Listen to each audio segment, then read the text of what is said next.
அல்ஹம்துலில்லாஹ். இது மக்காலேருந்து மதீனா செல்லக்கூடிய வழியில் உள்ள ஒரு பள்ளிவாசல். அந்த பள்ளிவாசலில் வந்து ரெஸ்ட் எடுத்துக்கலாம், உட்காந்து சாப்பிட்லாம், கொள்ளலாம். காற்றுடைய வேகமும் கடுமையாக இருக்குது. இந்த இடத்துல பள்ளிவாசலுடைய தோற்றத்தை பாருங்கள். இதெல்லாம் அரசாங்கத்துடைய பள்ளிவாசலாக தான் இருக்கும், தனியார் கட்ட முடியாது. தனியாருக்குன்னா இந்த மாதிரி போகிற ரோட்டில் ஹைவேல கட்டி நன்மை கிடைக்கும் தெரியாது.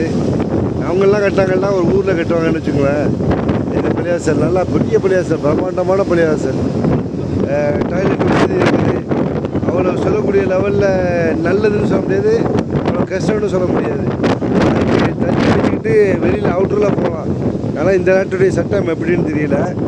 நான் வெளிநாட்டில் யூஏயில் இருந்தேன். அந்த யூஏ அப்படி அந்த மாதிரி அவங்க கவர்மெண்ட்டு போகிற வழியில் பிடிச்சிருவான்.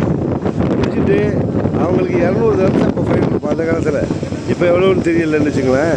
அந்த காலத்தில் 200 திரம்ஸ் ஃபைன். அது மாதிரி ஒரு கஷ்டம் தான். இருந்தாலும் அப்படி இருக்கும்போது இந்த மாதிரி பண்ணுறாங்களா, எதனால் பண்ணுறாங்க அப்படிங்கிறத யோசிக்க மாட்டேங்கிறாங்க. நம்ம அந்த இடத்துக்கு தண்ணி வசதி செஞ்சு கொடுப்போம், அந்த இடத்த சுத்தம் பண்ணுவோம் அப்படிங்கிறது இல்லை. இது நம்ம இந்த நாட்டுக்கு நம்ம அட்வைஸ் பண்ண முடியாது. உதாரணத்துக்கு சொல்லி காட்டுறேன். நேற்று அந்த மாதிரி இது ரஷ்யாக்காரங்க பாருங்கள், ரஷ்யாக்காரங்க அந்த பள்ளிவாசலில் தொழுவுற நேரத்துக்கு வந்து தொழுதுட்டு போகிறாங்க. ரஷ்யாவில் அவ்வளோ முஸ்லீம்கள் இருக்கிறது இப்போ மக்களை பார்த்த ஒரு படம் தான் தெரிஞ்சு. அல்லாஹ் அவர்கள் வாழ்க்கையை வளமாக்கி வைக்கணும்னு துவா செய்வோம் இன்ஷா அல்லாஹ். எல்லாமே நல்லா வாழட்டும். இறை நம்பிக்கையோடு வாழக்கூடியவர்களுக்கு என்றுமே அழிவில்லை, என்றுமே தோல்வி இல்லை. ஏன்னா இறைவன் பார்த்துக்குவான், இறைவன் காப்பாற்றுவான் அவங்கள. அடுத்து என்ன சொல்ல வரேன்னா, நேற்று ஹுதைபியா உடன்படிக்கை நடந்த இடத்த ஒரு 2 நாளைக்குள்ளே முன்னாடி போனோம். அது கரெக்டாக ஞாபகம் இல்லை என்றைக்கு போகணுன்னு சொல்லிட்டு.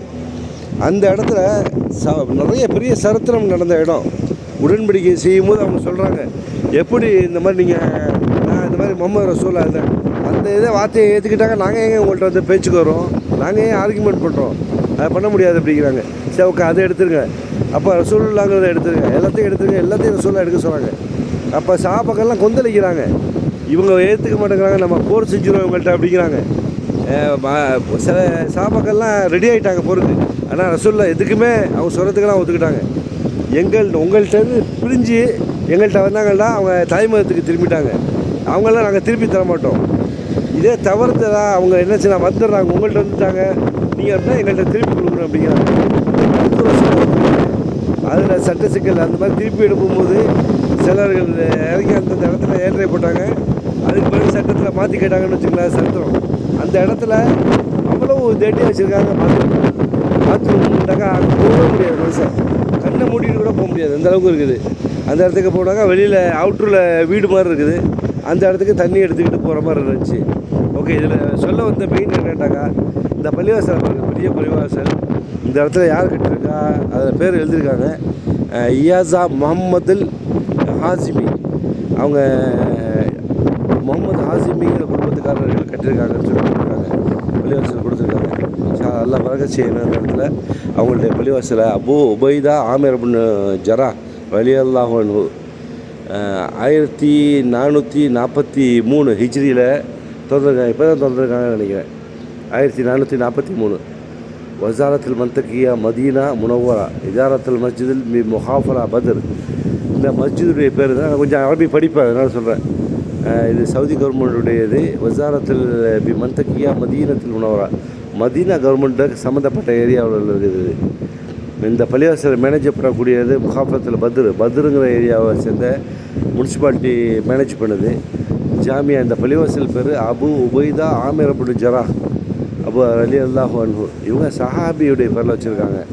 இவங்க இஃப்திதாக 1/12/1443 திறந்துருக்காங்க. 43 புனைய அலி நஃப்கா ஷேக். இது கட்டப்பட்டது அலி நஃப்கா ஷேக்குங்கிற கட்டி கொடுத்துருக்காங்க. இயாசா முஹம்மதுல் ஹாஜிமிங்கிற குடும்பத்தை சேர்ந்தவங்க. சுப்ஹானல்லாஹி வ பிஹம்திஹி வலா இலாஹ இல்லல்லாஹு வல்லாஹு அக்பர் வலா ஹவ்ல வலா குவத்த இல்லா பில்லாஹ். அல்லாஹ்வை நாங்கள் புகழ்கிறோம், அல்ஹம்துலில்லாஹ், எல்லா புகழும் அல்லாஹ்விற்கு, மிக்க உயர்வானவன் சுத்தமானவன் அல்லாஹ்விற்கு எல்லா புகழும். வலா இலாஹ இல்லல்லாஹ், அந்த படைத்த இறைவனை தவிர யாருமே இல்லை.